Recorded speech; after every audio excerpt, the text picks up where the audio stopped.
currently lives in Los Angeles and is at work developing projects for film and TV. So give him a big hand.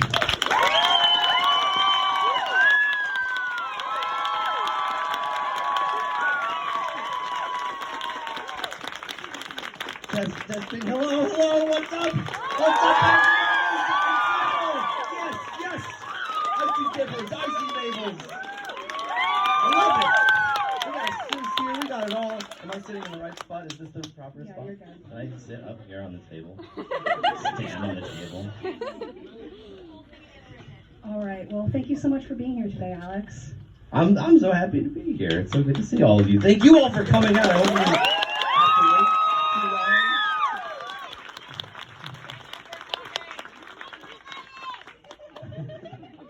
Somebody dropped the waddles. We got to pick down. Okay, pig's been rescued. We're fine, everybody. All right, let's get started with some questions here, if you don't mind. Disney's hit animated series Gravity Falls, where Bill Cipher originated, ran from 2012 to 2016. What inspired you to make the Book of Bill at this particular moment in time? Yeah, that's a great question. I was actually not inspired to write the Book of Bill at this particular time. I was inspired to write the Book of Bill like many years ago. Disney asked me. Journal 3 sold really well. Thank those of you who purchased it. Thank you. Those of you who didn't, what are you waiting for? Just get the book already. You came all the way out here, but you don't have the book yet. There's some of them here. You can grab it. There we go. That's what I'm talking about. That's a real capitalist right there. Exchange money for goods and services.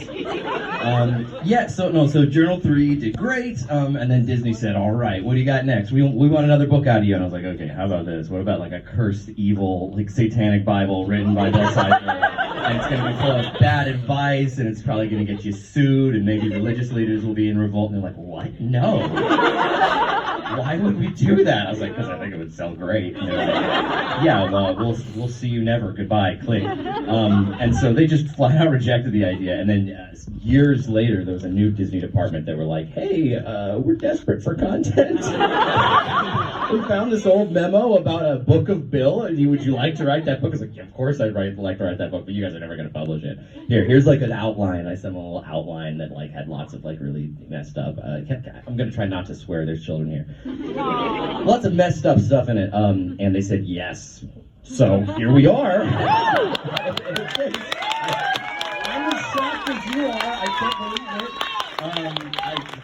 I truly couldn't believe it. They said yes to this. And it was a challenge to write because, like, it's not hard to think of what Bill Cipher would say or do in any given situation because he would just do what a little bastard would do in every little situation. He's just the worst.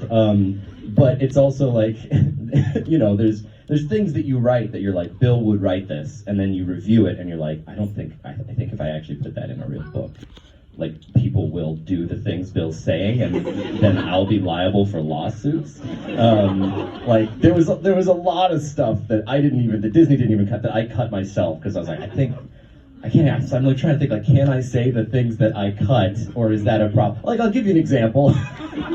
Like, there was just lots of Bill, like, thinking out loud. He's like, like, garbage disposals. Everyone's saying you can't put your hand in there. What are they trying to hide? The whole media says you can't do it. Probably because there's something amazing in there. Only one way to find out, ...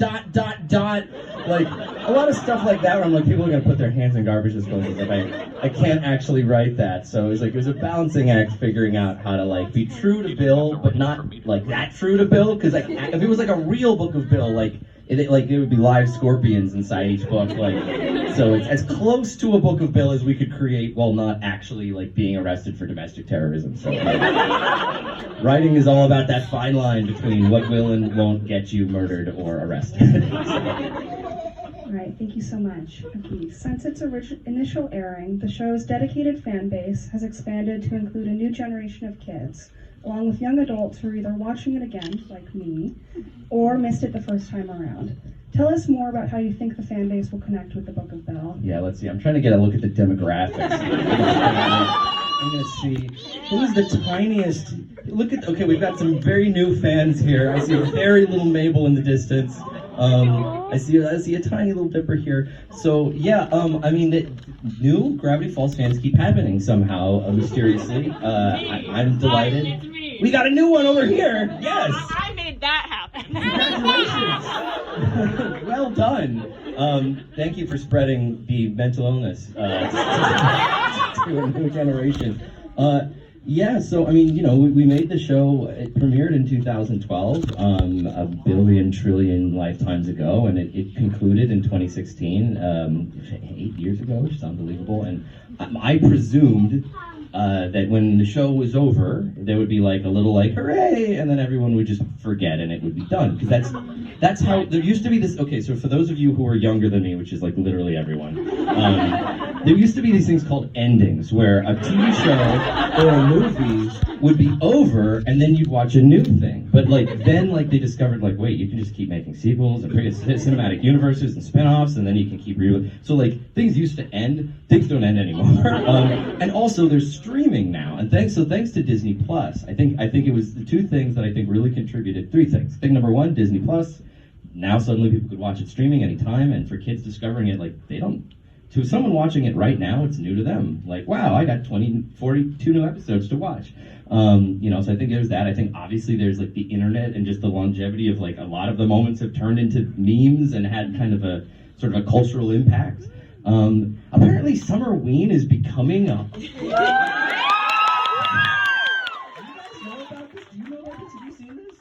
This is okay, so TikTok famous. yeah, so literally in the last couple of months, people have been sending me, this week, New York Times, Summerween being celebrated, originating from the television show Gravity Falls. It's becoming a real holiday.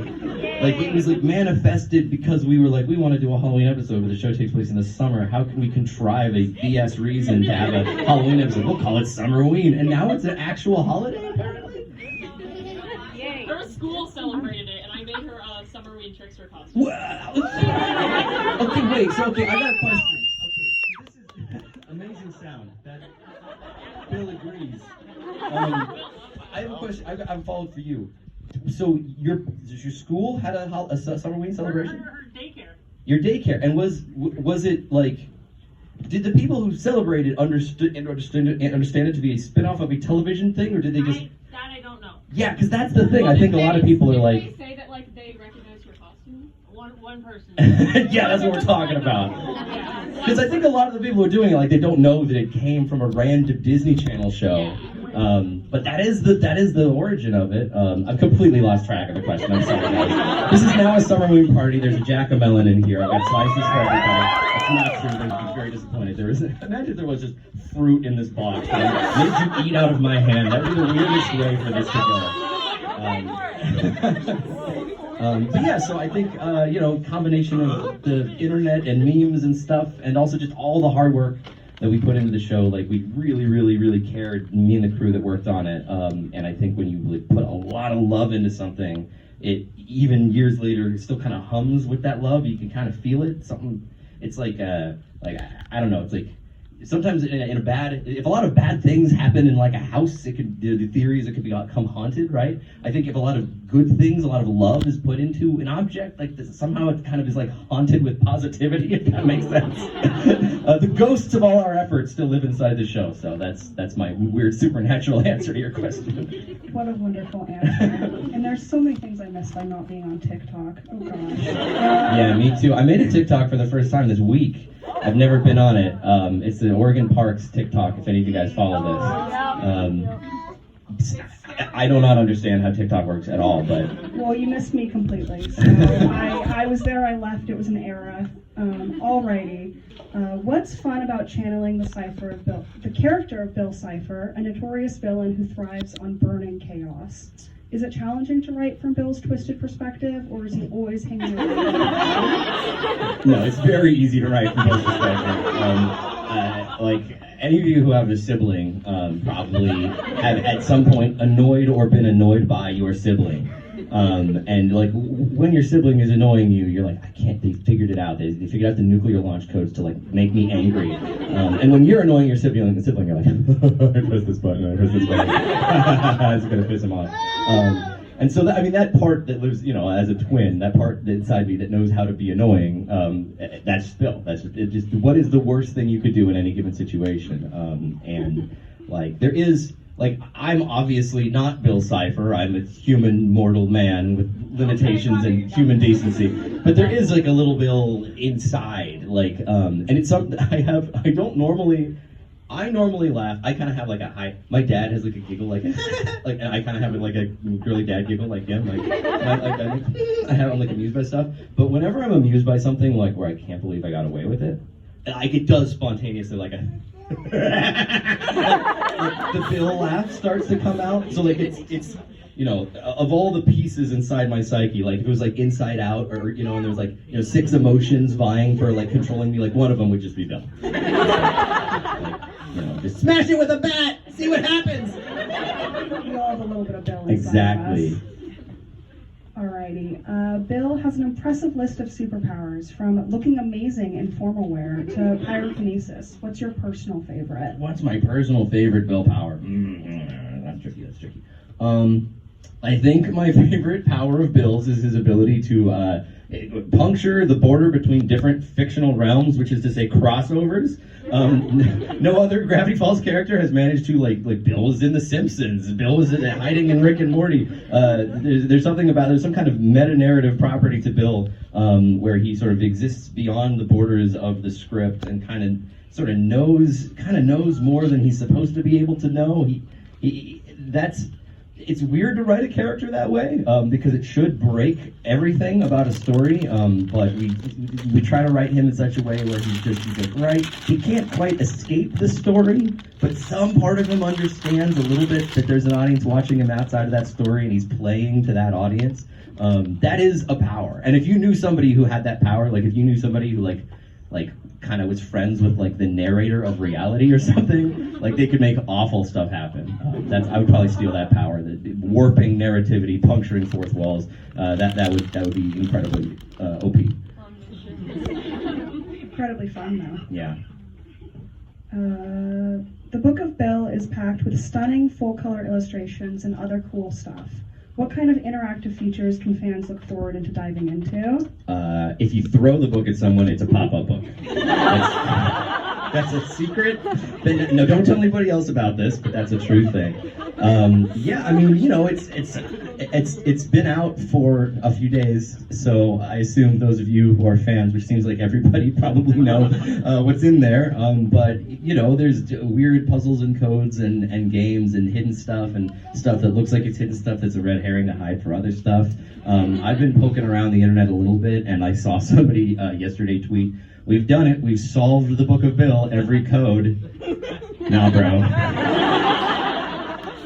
No. There's so much in there. Our artists and team are brilliant masterminds, and there's many things that have not yet been discovered or clocked. So I urge those of you with the least amount going on socially to spend as much time as your heart to your heart's content looking for, whatever sick instructions exist between the borders of each sentence and paragraph. We got a future super genius over here. There it is. This is the one, the chosen one right here.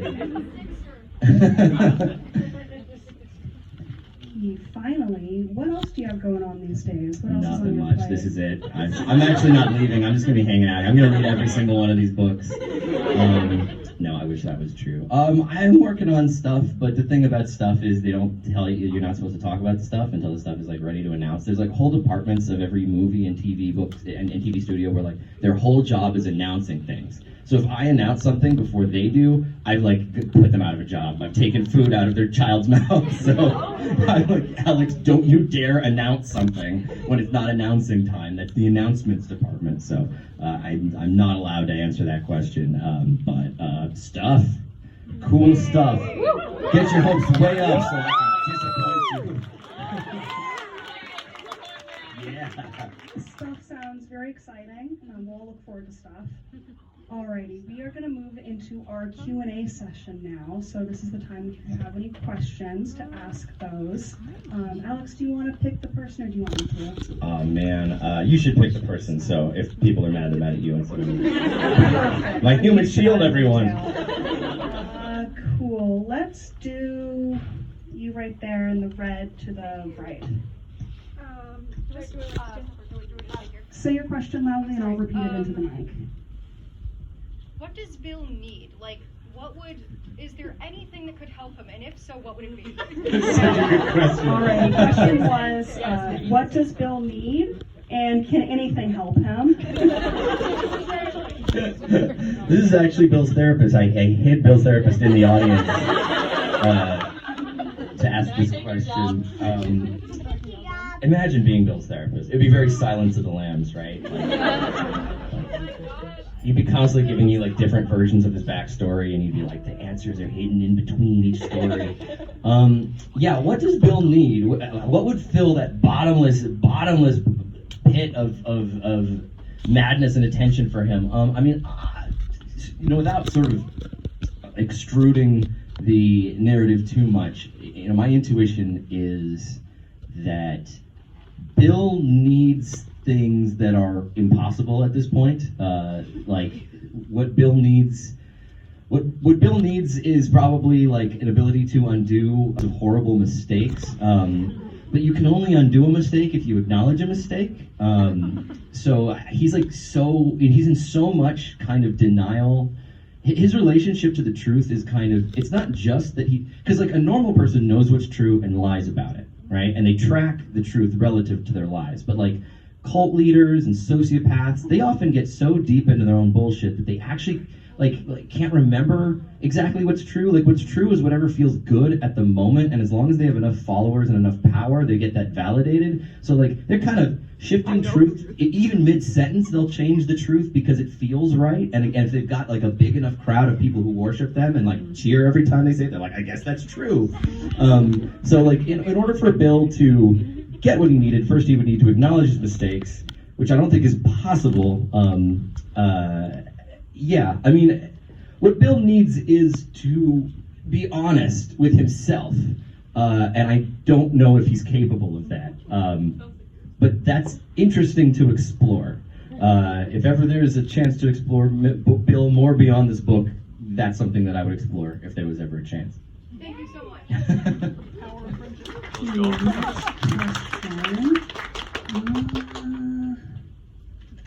Let's go all the way in the back, purple shirt, mask on. Just speak up and I'll repeat the question. What advice do you have for aspiring writers? What advice do you have for aspiring writers? Well, first of all, love the background cover shirt. Fantastic. I don't know if you guys all saw that Owl House shirt. Shout out to Owl House.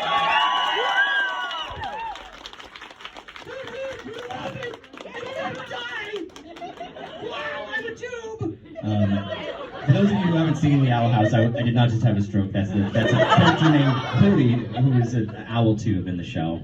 If you're thinking, oh, that must make sense when I watch it, no, it will never make sense. Advice to an aspiring writer. I want to be snarky. Like Bill Cipher would say, like, don't do it! Ha ha ha! That's my advice. Turn back now! Basically, the real answer is, for me and my writer buddies, we tend to think about a few broad things when we're writing. The first thing is, my favorite work is a combination of invention and observation. My favorite work has a nice kind of split balance between things you've seen in the real life, emotions, characters, personalities, flaws, pain, pathos, and then things that you've never seen before, the weirdest, most nonsensical stuff you can come up with. And if you can come up with a nice balance of observation and invention, you'll usually get something that both feels universal and surprising, which I think great writing is constantly, you don't know where it's going, and then when you get there, it kind of felt inevitable. That's usually because there is a mix of observation and invention. The other piece of advice I would give is, like, you gotta make other people read the stuff that you do.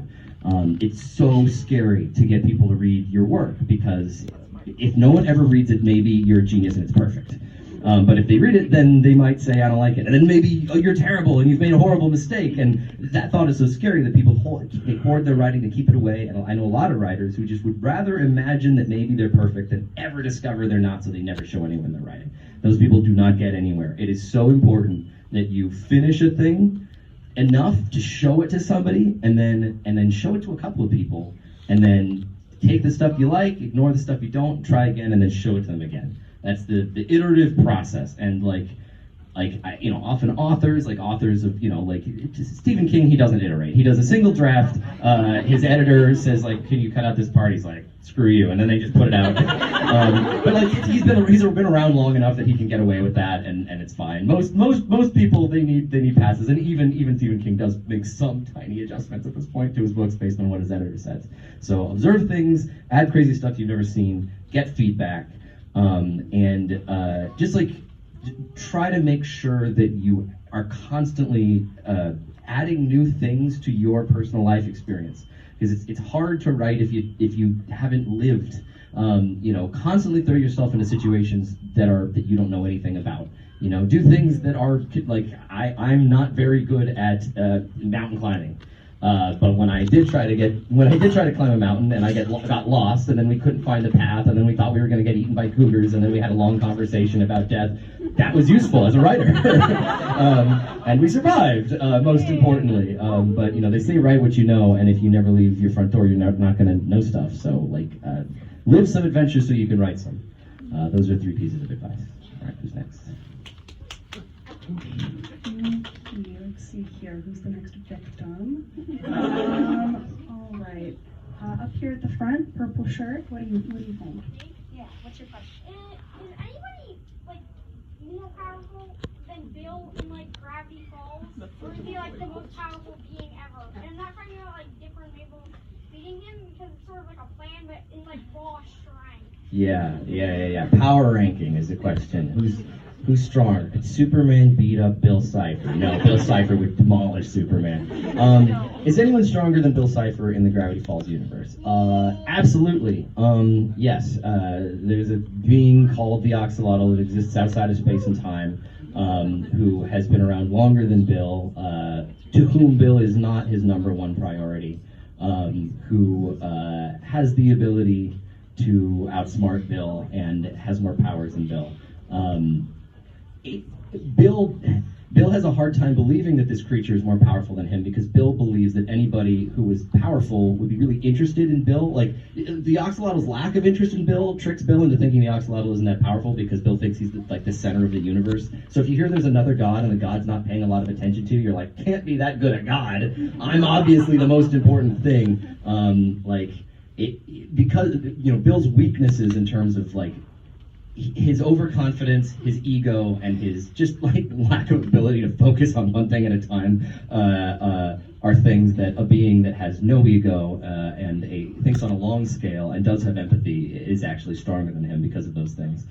Plus, just because of fiction magic. Okay, another question. Let's go to this side of the room. Green shirt in the back. Alright, so this is less of a question, more just a request of, could you push this book like it was Grunkle Stan just being a huckster? Push the book like it was Grunkle Stan being a huckster. You there, step right up, boys and girls, ladies and gentlemen, and everything in between. We got the best book of all time. It is bulletproof. Try shooting at it, see what happens. Bill Cipher's the worst creature ever created. He will destroy your life. The only way to protect yourself and your loved ones is to get this book. Buy as many as you can. Build a house. Build a fort. Make a dress out of them. Go to prom wearing a Bill Cipher book dress. Everyone will love you. You'll become prom king and queen. I promise. I wouldn't lie to you. I'm Grunkle Stan. Thank you, ladies and gentlemen. Step right up to the Mystery Shack.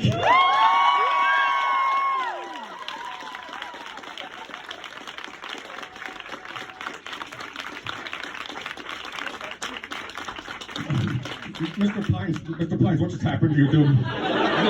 Your eyes went yellow when you stood up on the table and you completely dissociated for a moment. I don't know, I'm scared. I'm frightened. What happened to me? I think you took the wrong medication, Mr. Pines. End scene. Did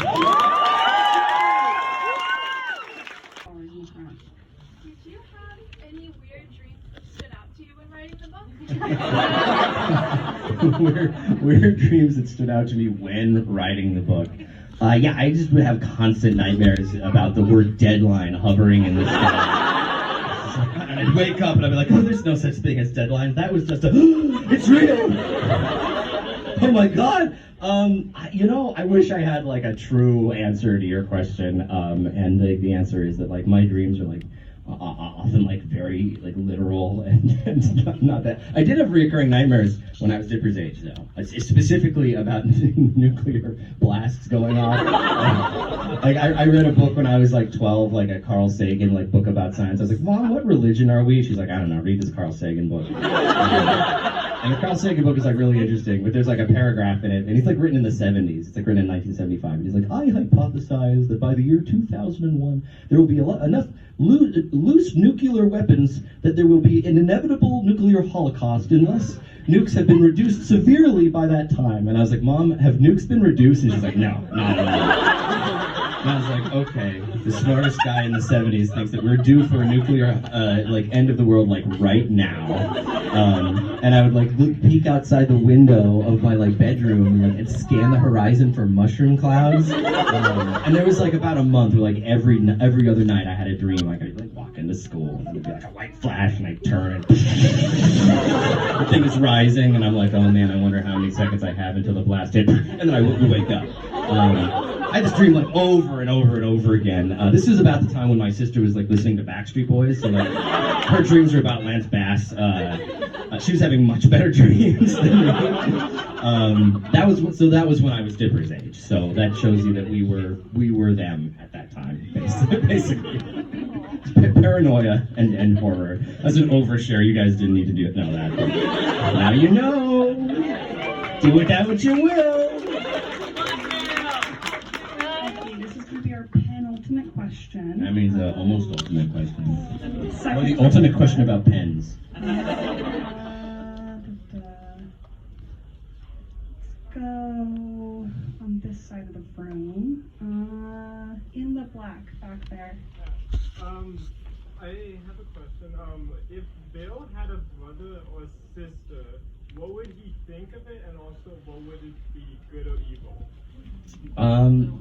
Yeah, I mean, you know, there's nothing in the canon of Gravity Falls that suggests anything about Bill's family in any particular way, so I'm going to answer this question as a hypothetical.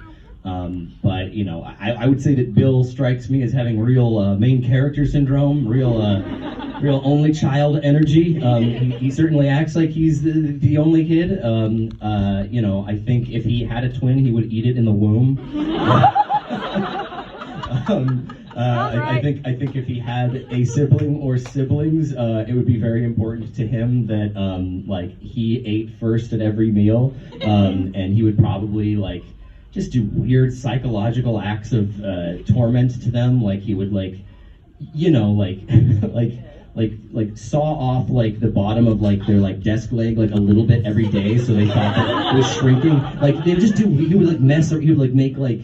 He would like go into their diary and erase stuff and rewrite stuff and make them think they were going crazy. Like it would be like small pranks that increasingly like broke them down mentally, and then big pranks, just like hitting you with a stick. I think it would be a real bad. I think it'd be a real bad time.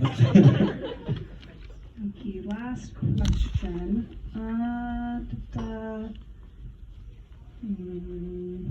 In the back in the green shirt with the mask on, yeah, you. Was there anything that you wanted Bill to do or anything in Gravity Falls that didn't make it past the censors? The bone coat. Nah, I mean they were so cool and chill with everything. They're just like whatever you want, man. It's like they would just like skateboard in and they'd be like, "You're doing such a sick job with the show." Drop some F-bombs in there, bro. Let's just see what happens, man. You only live once, YOLO. And I'd be like, thanks. I'd like high five them, and then we'd go to the beach. It's okay. No, that's not what would happen. Yeah, I mean, there's like, you know, there's like 10 departments whose job it is to like make things less interesting in most companies. And, you know, we had a department like that. So there's infinite jokes and things that were cut, some of which should have been cut, and some of which shouldn't. You know, I mean, I'd say for this book, there was a conversation where I was like, guys, like this is a book about like a demon just like possessing people and ruining their lives. And I don't want it to not be about that, so how can I do that and have you guys let me do it? So they put this like little disclaimer that says like travels to dimensions meant for older readers, which is so ambiguous, right? Like, what does that mean? What's an older reader? Like everybody, there's like so many like literal babies in the audience. Like this was just sort of like if someone is mad at us, we can point to this and say, hey, we warned you. But yeah, I mean, like I said, there's a lot of stuff that like I cut out, like Bill talking about putting your hand in a garbage disposal and stuff like that. I'm trying to think of like a good one. Like, it's not my goal with anything that I create to be like edgy or like, whoa, wow, I can't believe they did that. Like, that's not my goal. Like, my goal is to like be true to each character's voice, right? So like, there is a way that in my mind Mabel would really talk, and there is a way that in my mind Bill would really talk. And then there's certain things like Grunkle Stan's inspired by my grandpa Stan. And my grandpa Stan would have like 9 cigars in his mouth at once. And you can't even have 8 cigars in your mouth in a Disney Channel show. No cigars are allowed. So there's like, just think these weird little things. You're like, oh, this character would do that, but they can't because it's on this channel. That's fine. It's not that big a deal. But I do like complaining about it. Everybody loves it when I complain about Disney. Disney doesn't love it. Here's what I say, all right? Disney let me make this book, and if they hadn't, it wouldn't exist. So I'm incredibly grateful to them for it. There's one I could tell you about. Yeah, I mean, I was straight up gonna have a whole chapter in this book about Bill making a deal with Walt Disney. And, like, there was going to be like this whole thing about like how he like locked Bill like in the Disney vault, and they created It's a Small World as a way to drive Bill insane. And I was like really gonna have Bill like shaking hands with Walt Disney, and I was gonna ask Disney if we could like hide like a Lost Bill Cipher 30s cartoon on Disney Plus, and they were just like, you cannot mention the name Disney in a Disney book. I'm like, why? We're gonna be sued by ourselves? What are we doing here? And there's kind of like a weird kind of religious element. Like the company worships the guy, like he's a god or something, and he's a guy. I'm like, I think if he was around, he'd have a sense of humor about it. But they really brought the hammer down on that, and so I was like, okay, it's not Disney. Like I made up a fake version of Disney, like Elias Inkwell in the 30s, and I was like, Elias came up with a character called Ducky the Mouse. And they're like, that you can't say Ducky the Mouse. I said, yeah, what? That's not Mickey or Donald. They're like, it sounds too much like Mickey or Donald. I'm like, okay, just set this out for me. What's gonna happen? Like, what's gonna happen if the book says Ducky the Mouse? What's gonna happen? What's the problem? They're like, you can't say Ducky the Mouse. You say Ducky the Mouse, the book is over. I'm like, okay, it's not Walt Disney. It's Elias Inkwell and his cartoon Ducky the Rat Hog. And I'm like, yeah, okay, that's fine. So there's a gag about a character named Ducky the Rat Hog in this book. Thank goodness. America's been saved. The children of America have been saved. So it's usually dumb stuff like that that's like not even about censorship. It's about there's someone whose whole job it is to get upset about imaginary stuff, so you have to make sure they get paid for it. So there you go. The Ducky Rat Hog is a pretty funny illustration, so it all worked out at the end.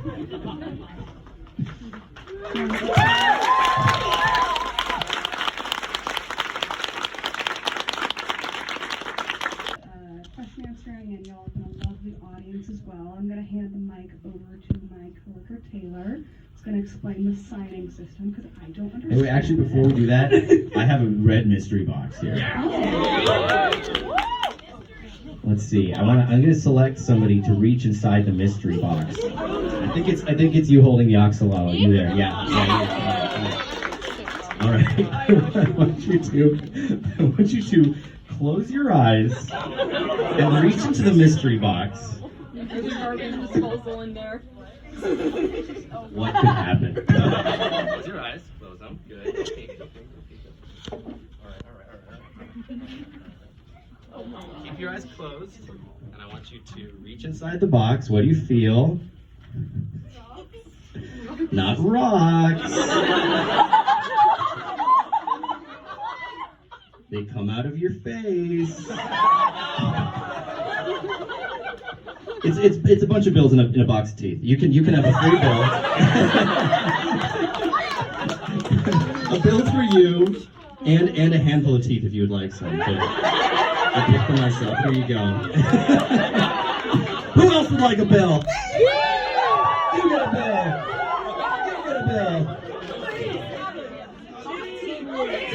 tea? Who wants tea? All right, this child right here gets to have a handful of tea. There you go. Enjoy. Use them well. All right, the Q&A portion is over. Oh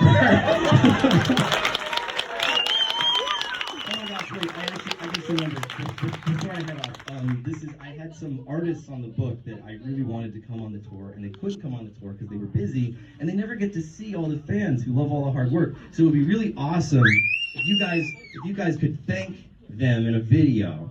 So you could do on 3 a thank you Ian, because he's the guy who did this awesome cover. All right, 1, 2, 3. Thank you, Ian! Thank you, Ian! All right, we're gonna do one more for Joe Pitt. He designed Cipher and Mabel. He created all this stuff. His last name is short, so we'll do both. So thank you, Joe Pitt. In 1, 2, 3. Thank you, Joe!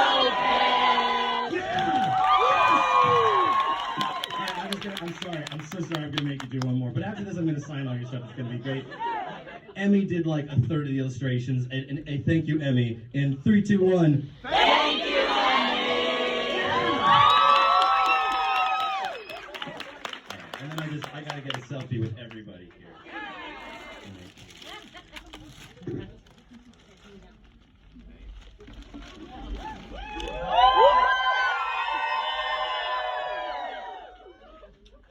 All right, thank you. Now we do the signing part. Thank you, everybody. All right, everybody, let's give one more round of a hand for our amazing author. Also give it up for our interpreter, Rachel and Harper, for moderating this amazing event. We're going to give our author a brief respite, and in the meantime, we're going to get you guys into line. I'm just going to give you everybody please remain where you are while instructions are given. I'm just going to let you know briefly how this